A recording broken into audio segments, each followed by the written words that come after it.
The Honourable Clayton Cosgrove. Mr Speaker, my question is to the Prime Minister. It asks, does he stand by his statement, quote, "We have always been clear that if there was to be any change to our policy on state-owned assets in any way, we would seek the support of New Zealanders at an election, and that is exactly what we will do," unquote. The Right Honourable Prime Minister. Mr Speaker, yes, the government said it would not sell shares in state-owned companies in this term of Parliament, and we haven't. We said if the policy changed, we would tell New Zealanders and campaign on the next election. That is what we will do. The Honourable Clayton Cosgrove. Mr Speaker, in light of his promise not to change his policy on SOEs before the election, why has Treasury appointed Deutsche Bank and Craig Investment Partners to prepare the 4 state-owned energy companies for sale? The Right Honourable Prime Minister. Mr Speaker, to do exactly that, prepare them for sale in the event that the National Government is re-elected. The Honourable Clayton Cosgrove. Given that Budget 2011 banks $3.6 billion in revenue for asset sales for future spending, does this show that his income tax cuts, 42% of which went to the top 10%, were unaffordable and have left the government's books in a very poor state? The Right Honourable Prime Minister.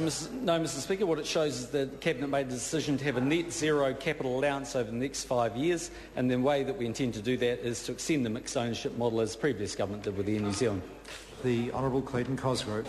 Why is Treasury spending $6 million before the election to begin carrying out his change in policy on state-owned assets when he promised that, and I quote, "If there was to be any change to our policy on state-owned assets in any way, we would seek the support of New Zealanders at an election. If there would be any change to our policy in any way," unquote. The Right Honourable Prime Minister. Mr Speaker, and what we're doing, Mr Speaker, is we've made it quite clear to the New Zealand public what we are campaigning on. We will be going to the election with that policy, and there will not be one share sold prior to November 26th election, and in the rare event that Labor is elected, they can reverse that policy if they wish to. The Honourable Clayton Cosgrove.